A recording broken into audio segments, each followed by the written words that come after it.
Notícias da Igreja Católica. Quinta-feira, 31 de agosto de 2023, hoje é dia de São Raimundo Nonato, padroeiro das parturientes, das parteiras e dos obstetras.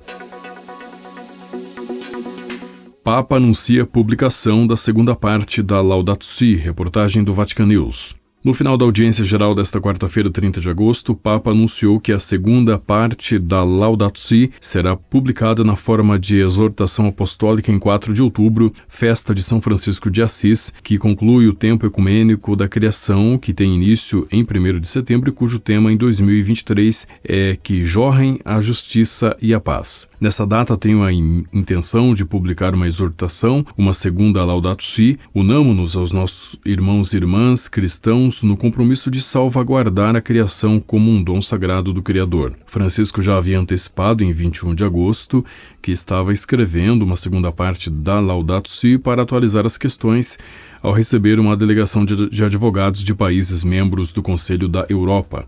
Continuando seu apelo, na audiência desta quarta-feira, o Papa resume o cerne da mensagem para o Dia Mundial de Oração pelo Cuidado da Criação, divulgada em maio. É necessário permanecer ao lado das vítimas da injustiça ambiental e climática, esforçando-se para acabar com a guerra sem sentido contra a nossa casa comum, que é uma guerra mundial terrível. Exorto todos vocês a trabalhar e rezar para que ela volte a transbordar de vida. Na mensagem, o Papa propõe transformar os nossos corações, os nossos estilos de vida e as políticas públicas que regem as nossas sociedades. Falou novamente da conversão ecológica e da necessidade de não considerar mais a criação como um objeto a ser explorado, mas uma realidade a ser preservada como um dom sagrado do Criador. Neste mesmo texto da mensagem, o pontífice insiste na necessidade de transformar as políticas públicas que regem as nossas sociedades e moldam a vida dos jovens de hoje e de amanhã.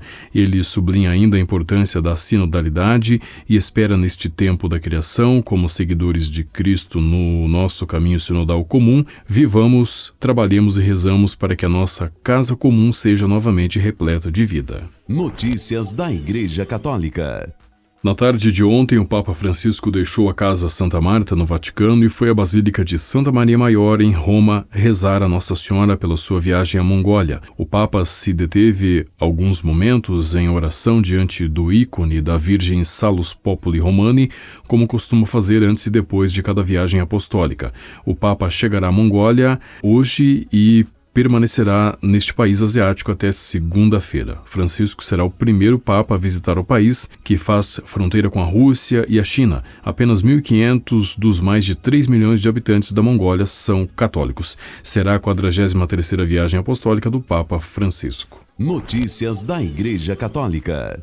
Quem não tem paciência não é um bom cristão, disse o Papa Francisco na audiência geral de ontem na Sala Paulo VI. A paciência de tolerar as dificuldades e tolerar também os outros, que às vezes são tediosos ou nos causam dificuldades.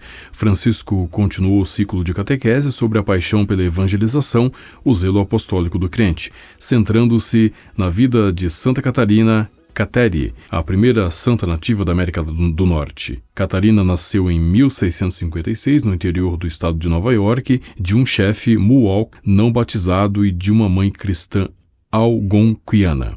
Sua mãe transmitiu-lhe os fundamentos da fé, ensinando-a a rezar e a cantar hinos a Deus no dialeto familiar.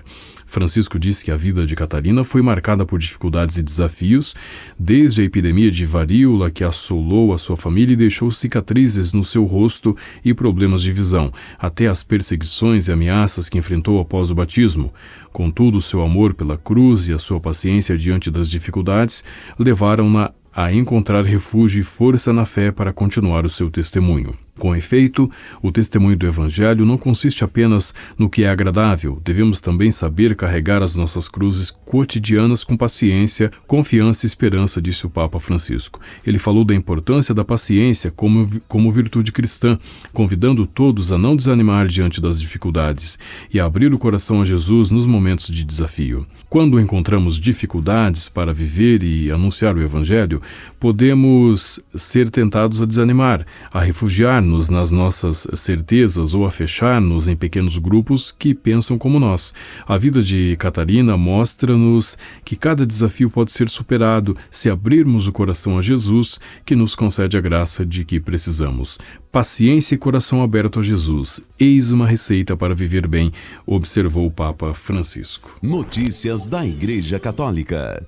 O arcebispo de Londrina, no Paraná, Dom Jeremias Steinmetz, deu a comunhão a um muçulmano na missa de Ezequias de Dom Geraldo Cardeal Magela Agnello, arcebispo de São Salvador da Bahia e primaz do Brasil entre 1999 e 2011, celebrada na segunda-feira, 28 de agosto, na Catedral da cidade. Um vídeo divulgado em redes sociais mostra o cheque Ahmad Saleh Mahairi, fundador da mesquita Rei Faisal, em Londrina, recebendo a comunhão e afastando-se sem consumi-la. O Código de Direito Canônico diz no cânon 842, quem não tiver recebido o batismo não pode ser admitido validamente aos demais sacramentos. Em nota divulgada ontem, Dom Steinmetz justifica seu ato dizendo que o Papa Francisco nos ensina no seu último documento sobre a liturgia, Desiderio Desideravi, de 2022. Ninguém havia conquistado um lugar para a última ceia. Foram antes convidados, atraídos pelo desejo ardente do próprio Jesus de comer aquela Páscoa com eles, cujo cordeiro é ele próprio. A nota de Dom Steinmetz segue citando o Papa. Antes da nossa resposta ao convite, muito antes, está o seu desejo por nós. Até podemos não ter consciência disso, mas de cada vez que vamos à missa, a razão primeira é porque somos atraídos pelo seu desejo de nós. Por nossa parte, a resposta possível, a sese mais exigente, é, como sempre, a de nos rendermos ao seu amor, de nos deixarmos atrair por ele. O certo é que todas as nossas comunhões, no corpo e sangue de Cristo, foram por ele desejadas na última ceia, escreveu o Papa Francisco. Segundo o arcebispo de Londrina, a Eucaristia que se levanta, verdadeiro corpo e sangue de Jesus, é comungado pelo povo reunido em volta do altar, também como sinal de caridade desse amor irrepetível de Deus que se manifesta na cruz de Jesus. Depois o arcebispo volta a citar o Papa. Abandonemos as polêmicas para escutarmos juntos o que o Espírito diz à Igreja. Conservemos a comunhão. Continuemos a maravilhar-nos pela beleza da liturgia. Foi-nos dada a Páscoa, deixemo-nos guardar pelo desejo que o Senhor continua a ter de a poder comer conosco, sob o olhar de Maria, Mãe da Igreja. Por fim, Dom Steinmetz diz que a celebração eucarística nos ensina o exercício nobre da caridade, alimenta a mansidão, nos conduz à fraternidade e ao respeito a todos. A Eucaristia, mistério do amor, seja para todos fonte de graça e de luz que ilumina os caminhos da vida. Notícias da Igreja Católica.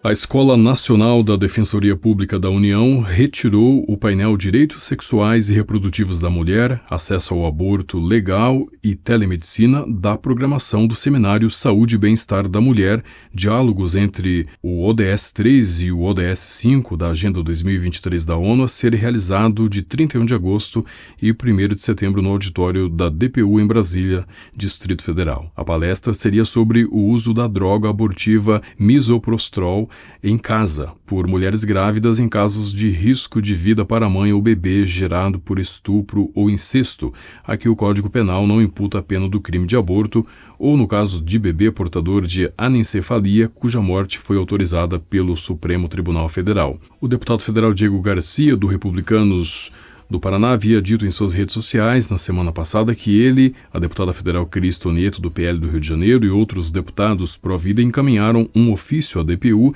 solicitando o cancelamento deste evento ou, pelo menos, o cancelamento deste painel desnecessário. Notícias da Igreja Católica. O ex-moleiro do Papa Francisco, cardeal Konrad Krajewski, informou sobre o envio de nova ajuda humanitária ao país em guerra, a Ucrânia. Segundo um comunicado divulgado pelo Dicastério para o Serviço de Caridade ontem, uma importante empresa coreana doou um carregamento de alimentos à Santa Sé para serem enviados à Ucrânia. São 300 mil porções de caldos e outros alimentos nutritivos que serão distribuídos entre a população das áreas mais afetadas pela guerra.